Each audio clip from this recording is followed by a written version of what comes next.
I know that was not a good way to end a post that was about riding while you're afraid.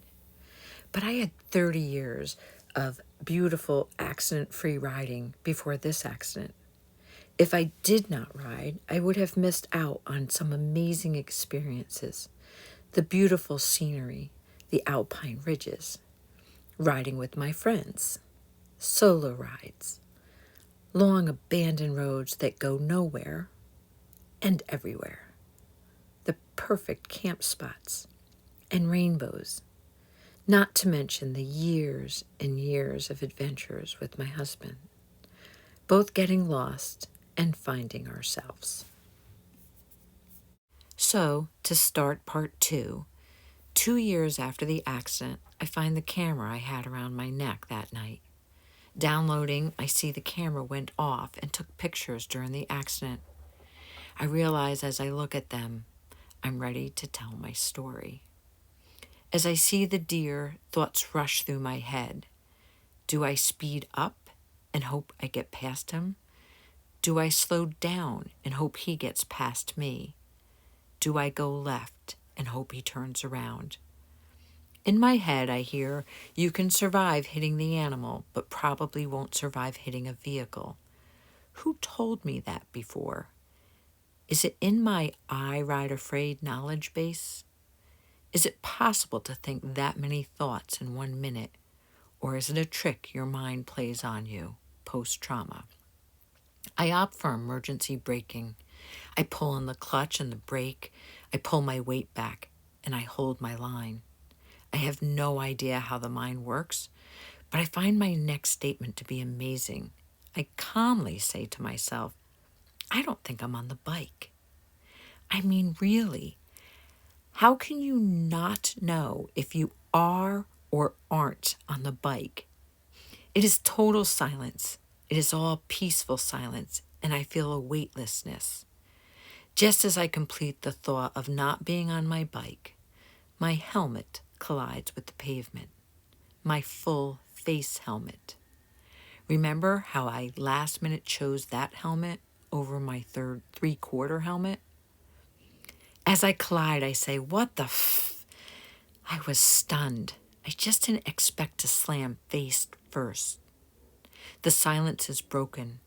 Now I can hear the chilling sounds of the metal clashing and screeching. The peaceful silence and floating feelings are all gone. Before I can think too much about whether the bike is about to hit me, I bounce up into the air again, and I feel like I'm being tossed like a rag doll as my mouth fills with blood. I hit again, but again I'm tossed back into the air.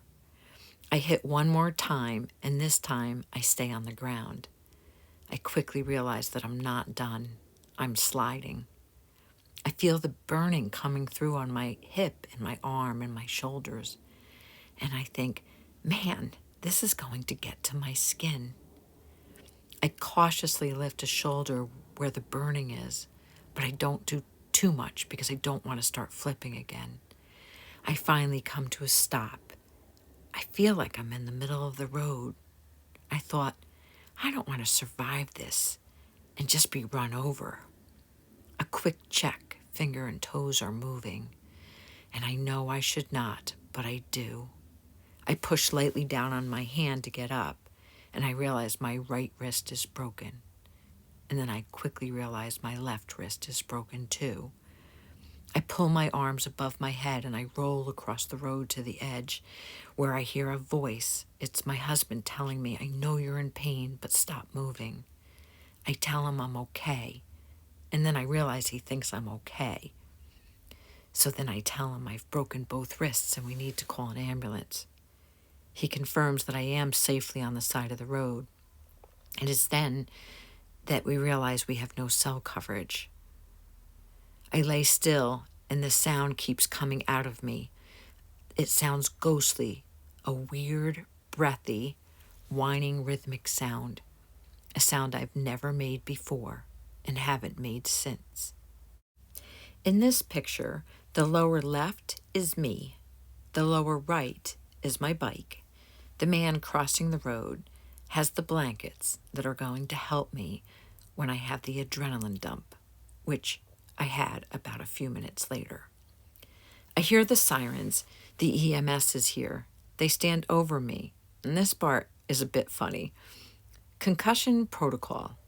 EMS. Can you tell me the date? Me. I'm retired. You're going to have to ask me a different question, or at least give me more time to think of it. Laughter. EMS. What year is it? Me. There is not a person on earth that doesn't know this is 2020. That answer clears me for the concussion protocol. They work to check me out, and during all of this, the EMT said to another EMT, "Is she number 4? The other EMT answers, "She's number 5. They tell me they ride motorcycles too, and it's always good to see riding gear. And then they cut the gear from me. I am put on a backboard and sent to community hospital, Forks Community Hospital. I have x-rays. They can't handle my brakes. They tell me they are too complex. Again, I hear a nurse, and she says, "Is she number 5? I am ready for the air flight. As I'm being shuffled through the night, as I sit in the next ER, I think, will I still be able to ride afraid?" The Forks Fire Department has a program to get safety gear and helmets in the hands of new and young riders. If you would like to donate money to this cause, please see the information below. Please join me next week for I Ride Afraid Part 3.